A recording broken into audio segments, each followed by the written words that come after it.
అర్ధరాత్రి అందరూ గాఢ నిద్రలో ఉన్న వేళ విశాఖ ఏజెన్సీలో కలకలం రేగింది. ఉన్నట్టుండి భూమి కంపించడంతో భయంతో వణికిపోయారు అక్కడి ప్రజలు. సరిగ్గా 5 నెలల క్రితం కూడా వారికి ఇదే అనుభవం ఎదురైంది. మరి ఈ వరుస భూ ప్రకంపనలకు కారణమేంటి? రానున్న పెద్ద ఉత్పాతానికి ఇది సంకేతమా? మన కాళ్ల కింద భూమి ఎంతవరకు సురక్షితం? నిపుణులు ఏం చెప్తున్నారు?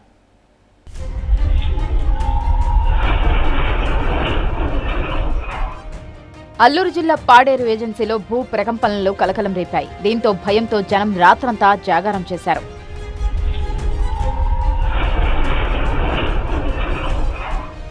అరకు, పాడేరు, హుకుంపేట, పెదబైలు ప్రాంతాల్లో శనివారం రాత్రి 11:31 సమయంలో కొన్ని సెకన్ల పాటు కంపించింది భూమి. దీంతో ఇళ్ల నుంచి బయటకు పరుగులు తీశారు జనం. పలు చోట్ల సామాన్లు కింద పడటంతో ఏం జరుగుతుందో తెలియక ఆందోళన చెందారు.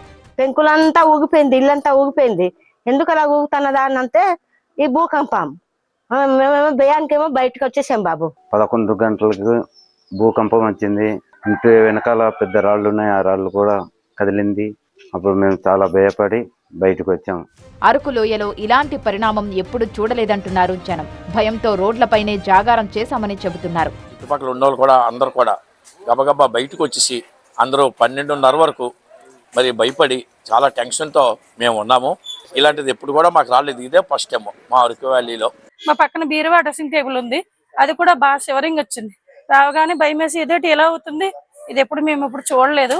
చూడగానే భయం వేసి వెంటనే కింద దీపే వచ్చాం.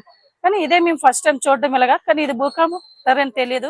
ఒడిశా కోరాపుట్లోని భూగర్భంలో 5 కిలోమీటర్ల లోపల భూకంపం కేంద్రం గుర్తించారు అధికారులు. దీని తీవ్రత రిక్టర్ స్కేల్ పై 4.4గా నమోదైంది. సీలేరు షియర్ జోన్ లో జరిగే పరిణామాలే భూ ప్రకంపనలకు కారణమంటున్నారు ఏయూ జియాలజీ ప్రొఫెసర్లు. ఈస్టర్న్ ఘాట్స్ ఎండ్ అయ్యి వేరే క్రేటాన్స్ లోకి వెళ్లే మధ్యలో క్రేటాన్స్ అనేవి 3 ఉన్నాయన్నమాట.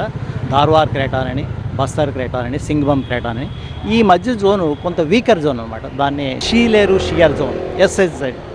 ఇది టెక్టానికల్గా కొద్దిగా డిస్టర్బ్డ్ ఏరియా అనమాట. ఇవి కొద్ది రీఅడ్జస్ట్మెంట్ జరుగుతున్నప్పుడు భూమిలో పొరల్లో కొంత మార్పులు జరిగి ఆ రీఅడ్జస్ట్మెంట్కి అనుగుణంగా ఈ కొంత ప్రకంపనలు జరిగి అవి మనకి ఈ ట్రెమర్స్ రూపంలో మనకు వస్తే అవి ఎర్త్క్వేక్స్లో మనం రికార్డ్ అవుతుంది. సీలేరు షియర్ జోన్ 500 కిలోమీటర్ల పొడవు ఉంటుందని, భూమి పొరల్లో నిర్మాణ సర్దుబాటు జరుగుతూ ఉంటుందని, ఈ రీఅడ్జస్ట్మెంట్ అయ్యే క్రమంలో భూ ప్రకంపనలు సంభవిస్తాయని చెబుతున్నారు శాస్త్రవేత్తలు.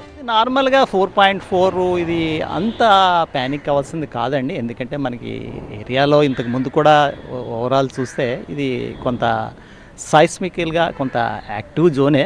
అంటే యాక్టివ్ అంటే in the sense disturbed area because the tectonic దీని మీద. ఓవరాల్ ఇండియా సినారియాలో చూస్తే మనం సేఫర్ పార్టే. ఇది సహజంగా జరిగే ప్రక్రియ, భయాందోళన చెందాల్సిన అవసరం లేదంటున్నారు నిపుణులు. అయితే 5 నెలల కాలంలో రెండోసారి భూ ప్రకంపనలు నమోదవడంతో ఎప్పుడు ఏం జరుగుతుందోనన్న ఆందోళనలో ఉన్నారు ఏజెన్సీ జనం. విశాఖ ప్రాంతం సెస్మిక్ జోన్ 2లో ఉంది. సెస్మిక్ జోన్ 2 అంటే భూకంపం వచ్చే రిస్క్ తక్కువ. అంటే ఇతర ప్రాంతాల్లో కనిపించే సెస్మిక్ జోన్ల కంటే తక్కువ. హైదరాబాద్, బెంగళూరు కూడా ఇదే జోన్లో ఉన్నాయి.